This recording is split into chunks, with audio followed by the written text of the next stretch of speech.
Radio Passion Plus.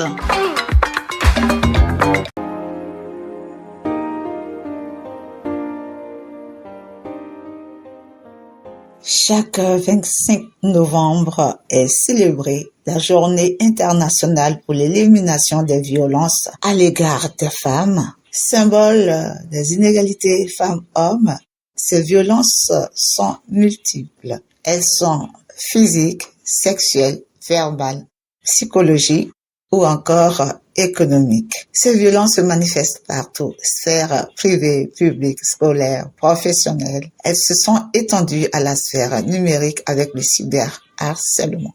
L'ampleur de cet événement a longtemps été occultée, entraînant l'isolement et la honte des victimes. Les premières enquêtes sur le sujet sont publiées dans les années 1990. Une enquête de 1997 révèle les multiples agressions subies par les femmes au sein de leur couple. Chaque année, 50 000 femmes sont victimes de viol, un acte majoritairement commis par un proche et passé sous silence. D'autres études confirment le niveau élevé de violences subies par les femmes au sein du couple, pouvant aller jusqu'à la mort. Face à ces violences, un important arsenal législatif s'est peu à peu constitué. Depuis les années 1990, plusieurs fois pénalisent les violences faites aux femmes et améliorent leur prise en charge. Plusieurs plans de lutte contre les violences commises à l'encontre des femmes ont été adoptés. Ils visent à protéger les victimes et leurs enfants et prévenir toute forme de violence. Outre une réponse pénale, des dispositifs ont été créés. Numéro unique 39, plateforme de signalement en ligne, etc. En 2017, le mouvement MeToo encourage les femmes à dénoncer les viols et agressions sexuelles qu'elles ont subis. En 2019, le gouvernement a organisé un Grenelle des violences conjugales pour renforcer la protection des victimes. À l'origine de ce Grenelle, un constat. En France, une femme meurt tous les 2 jours sous les coups de son conjoint ou de son ex-conjoint. Le nombre de victimes tuées au sein du couple, très majoritairement des femmes, reste élevé chaque année.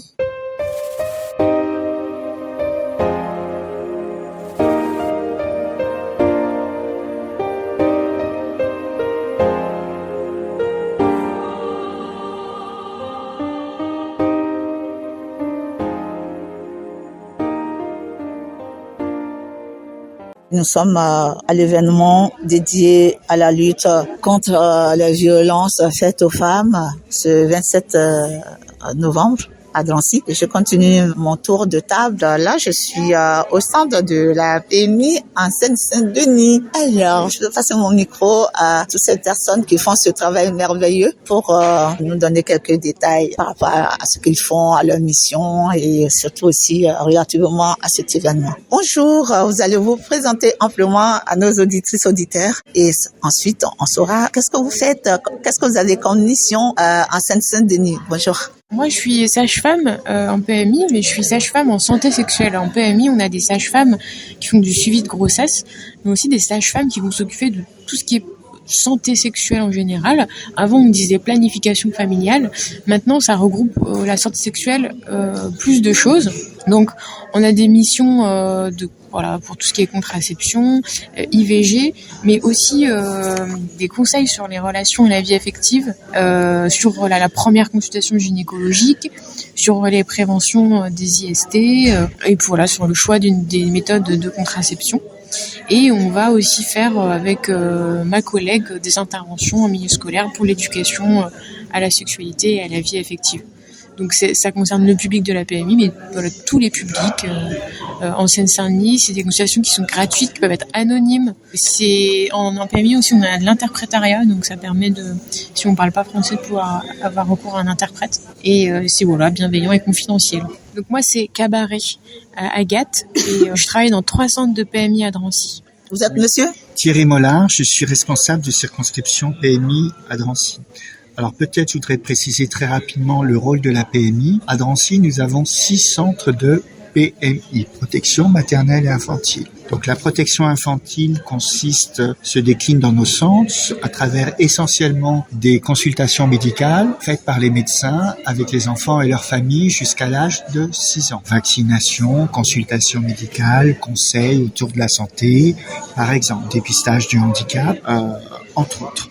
On fait aussi des visites à domicile auprès des familles avec enfants, quand il y a besoin de conseils, d'accompagnement et que les personnes, pour X raisons, ne peuvent pas se déplacer. On a une mission aussi autour de la protection de l'enfance, donc d'accompagner les enfants, accompagner les victimes dans les situations, les familles dans les situations de protection de l'enfance, par la mise en situation des accompagnements par des éducateurs, des aides financières et un accompagnement rapproché par les services sociaux ou par le service de PMI. On a un rôle aussi, comme ma collègue l'a un petit peu abordé, autour de la protection maternelle.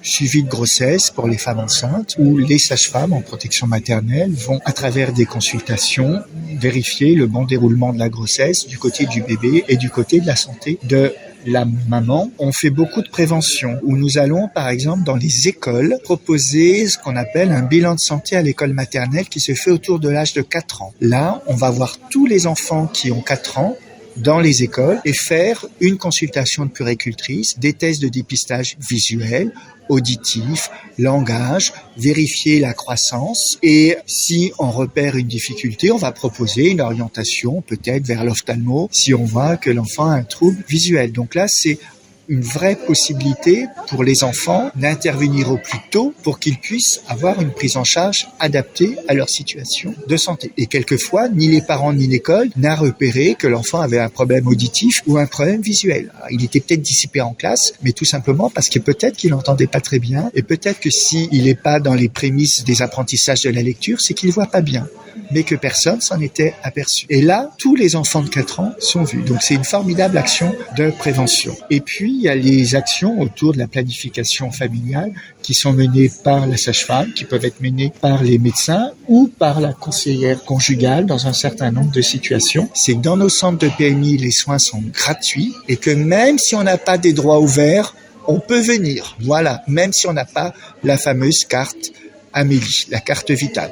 Et même, on va accompagner les parents pour une ouverture de droits, pour les aider à faire les démarches, pour qu'ils puissent avoir des droits ouverts. Et s'ils ont des droits ouverts, ils iront plus facilement vers le médecin, vers l'hôpital, pour se faire soigner. Je vois que vous êtes 3 sur ce stand. Dites-nous quel est votre rôle à la PMI. Bonjour, je m'appelle Andresa Vieira Santana. Je suis conseillère conjugale. Je viens de prendre mon poste à Drancy. Je vais travailler en binôme avec la sage-femme Madame Agathe Cabaret, où on va mettre en place des consultations que je peux recevoir femmes victimes de violence ou pour des conseils sur la contraception. On va faire d'interventions scolaires. Je peux recevoir des couples pour parler de leurs relations effectives, de vie effective, les rapports sexuels et aider les femmes dans leur choix de la contraception. Les consultations sont gratuites. Dites-nous concernant le planning familial, est-ce que vous avez de plus en plus de couples qui s'y intéressent? Je vais laisser ma collègue répondre parce que moi je viens de prendre mon poste, j'ai pas encore... Alors oui, en PMI, de plus en plus, il y a eu des postes vacants en PMI, donc il n'y avait pas forcément de médecins ou de sages-femmes qui faisaient de la planification familiale, donc ça regroupe surtout la contraception et les IVG en général. Mais là, on essaie de développer ça de plus en plus en PMI. Moi, ça fait depuis le mois de mars que je suis là et on a quand même beaucoup de demandes, surtout qu'à Drancy, il y a peu d'offres sur ce sujet, il y a peu de médecins ou de gynécologues. Moi, je fais poser toutes les contraceptions, les implants, les stérilés. On me donne la pilule et on fait des IVG médicamenteuses jusqu'à 9 semaines d'aménorrhée. Je pense que ça pourrait être encore plus connu, mais on a quand même, oui, de la demande. Est-ce que vous avez un site où les femmes peuvent s'y rendre et puis prendre un peu plus d'informations aussi? Il y a un site, il y a le site du département qui regroupe toutes les PMI à Drancy. De toute façon, si vous appelez une PMI, si elles appellent pas la PMI où je consulte ou si Andresa consulte, les professionnels qui répondent au téléphone pour vous orienter vers les PMI qui font de la contraception, de la santé sexuelle ou des IVG. Donc, faut regarder sur le site du département de la Seine-Saint-Denis. Je pense que c'est ça qu'il faut faire. Je vois quelque chose sur votre table qui me frappe un peu. Le préservatif. Ça fait écho. Alors oui, on délivre des préservatifs en PMI. Ce qu'il faut savoir, c'est que les préservatifs maintenant sont gratuits parce qu'ils sont remboursés à 100% par l'assurance maladie. Donc voilà, il y a des distributeurs aussi de préservatifs, mais les femmes peuvent venir en consultation, on peut donner des ordonnances pour qu'elles puissent aller directement en pharmacie pour avoir des préservatifs. Et les préservatifs, il y en a aussi au féminin. Voilà, il y a des préservatifs féminins qui sont beaucoup moins connus parce que peut-être aussi plus compliqués à mettre, voilà. Mais ça, c'est pareil, elles peuvent venir en PMI. Par exemple, Andresa, elle peut s'occuper, voilà, d'expliquer comment on met un préservatif féminin. Juste le fait de pouvoir le regarder.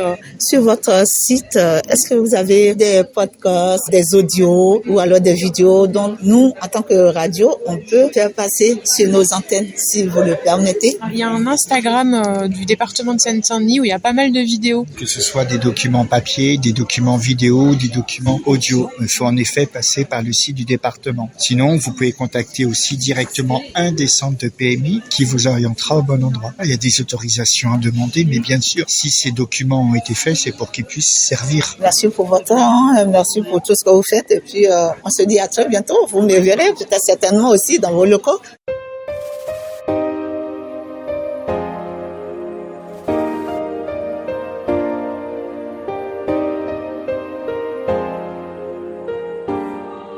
Il est évident que les violences faites aux femmes ne sont pas un phénomène isolé, mais un problème systémique qui touche tous les aspects de la société. Toutefois, il ressort aussi un message puissant d'espoir, celui de la résilience, de la solidarité et de la lutte constante. Chaque témoignage est un appel à la prise de conscience collective, à l'importance d'écouter, de soutenir et d'agir. Ces voix doivent résonner dans notre société pour que demain, nous puissions enfin dire plus jamais ça.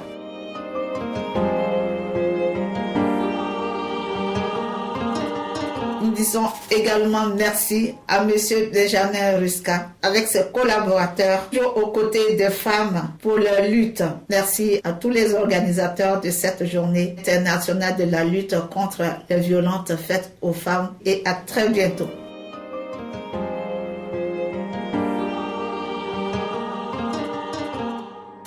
Merci de nous avoir suivis et n'hésitez pas à télécharger gratuitement notre application via Google Play et App Store. Vous avez également le site de Radio 2P, https://radio2p-ongcdc.fr.